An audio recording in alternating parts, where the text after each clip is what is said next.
कभी कभी दुनिया की राजनीति ऐसे मोड़ ले लेती है जिसकी कल्पना किसी ने नहीं की होती है। रेगिस्तान के बीच अमीर देशों को लगता है कि उनके पास तेल है, पैसे हैं, ताकत है, इसलिए दुनिया की हर समस्या उनसे दूर रहेगी। लेकिन इतिहास ये साबित करना चाहता है कि असली ताकत वो नहीं होती जो दिखाई देती है। कभी कभी ताकत उस चीज में छुपी होती है जिसे लोग साधारण समझते हैं, जैसे अनाज, चावल और किसान की मेहनत। आज मिडिल ईस्ट में जो स्थिति बन रही है उसने दुनिया को एक बार फिर से ये एहसास करा दिया कि तेल से भी कई ज्यादा इम्पोर्टेंट कुछ चीज होती है। और इस कहानी के बीच एक ऐसा देश आता है जो तेल नहीं बेचता लेकिन जिसकी खेती पूरी दुनिया की थाली भरता है। पूरी बात क्या है इस वीडियो में विस्तार से समझते हैं, लेकिन उससे पहले रोज ऐसे वीडियो देखने के लिए हमारे चैनल को अभी सब्सक्राइब कर लीजिए। कल्पना कीजिए एक ऐसे समुद्री रास्ते की जो दुनिया की ऊर्जा की धड़कन माना जाता है,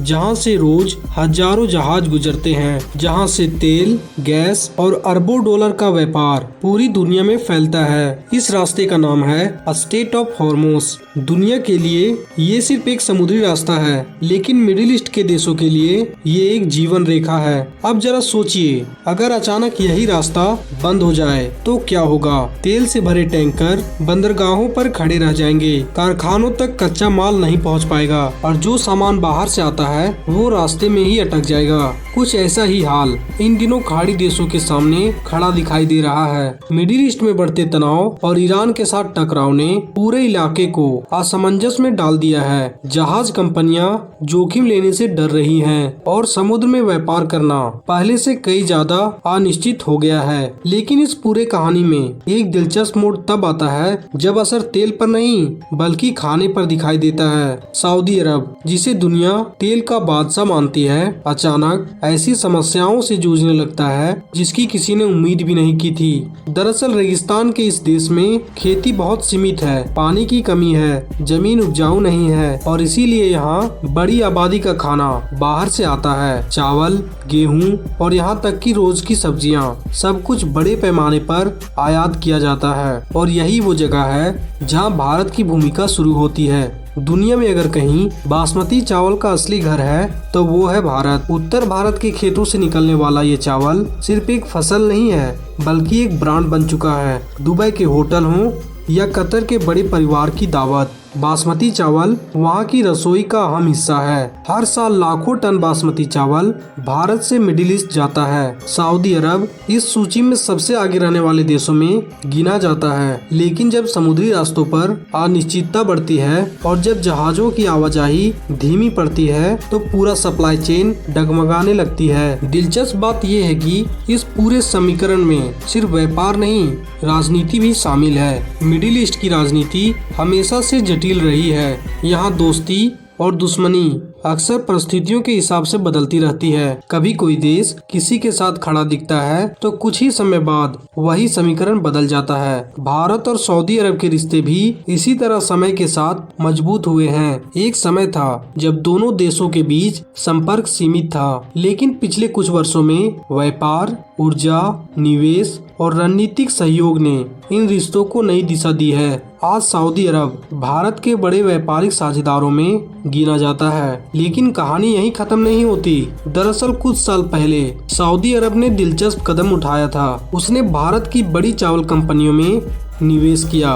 ये सिर्फ एक बिजनेस डील नहीं थी बल्कि भविष्य की रणनीति थी, क्योंकि सऊदी अरब समझ चुका था कि आने वाले कुछ समय में फूड सिक्योरिटी उतना ही इम्पोर्टेंट होगा जितना एनर्जी सिक्योरिटी। अगर दूसरे शब्दों में कहें तो तेल के कुएं के मालिक भी ये जानते हैं कि पेट्रोल से पेट नहीं भरता और यही वजह है कि भारत की खेती और सऊदी अरब की जरूरतों के बीच एक अनोखा रिश्ता बन गया। लेकिन इस कहानी का एक तीसरा किरदार भी है, पाकिस्तान। पाकिस्तान भी बासमती चावल का बड़ा उत्पादक है और खाड़ी देशों के साथ उसके भी पुराने संबंध रहे हैं। जब भी वैश्विक व्यापार में थोड़ी सी भी अनिश्चितता आती है तो हर देश कोशिश करता है कि वो बाजार में अपनी जगह मजबूत कर ले।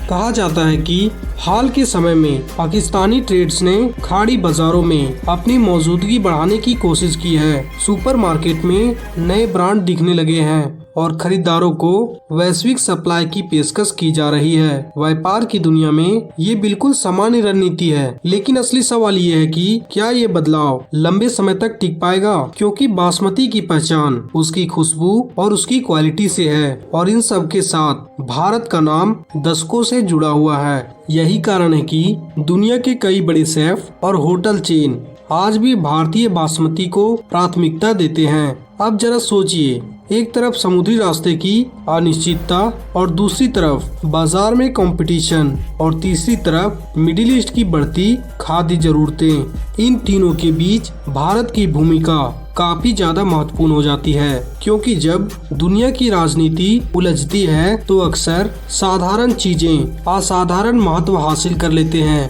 आज तेल की कीमतों पर जितनी चर्चा होती है उतनी ही चर्चा धीरे धीरे खाद्य सुरक्षा पर भी होने लगी है। कई विशेषज्ञों का मानना है कि आने वाले दशकों में पानी और भोजन की राजनीति ऊर्जा की राजनीति जितना ही प्रभावशाली होगा, और अगर ऐसा होता है तो भारत जैसे कृषि प्रधान देश की भूमिका और भी अहम हो जाएगी। लेकिन हर कहानी की तरह इस कहानी में भी एक सवाल बाकी है। अगर किसी संकट की घड़ी में खाड़ी देशों को भारत की जरूरत पड़े तो क्या भारत को बिना किसी शर्त के उनकी मदद करनी चाहिए, या फिर ये मौका अपने हितों को मजबूत करने का है? आप क्या सोचते हैं? आप अपने विचार कमेंट में जरूर लिखें, और अगर आपको ये वीडियो पसंद आया हो तो इस वीडियो को लाइक करके हमारे चैनल को सब्सक्राइब कर लीजिए। मिलते हैं अगली वीडियो में। धन्यवाद।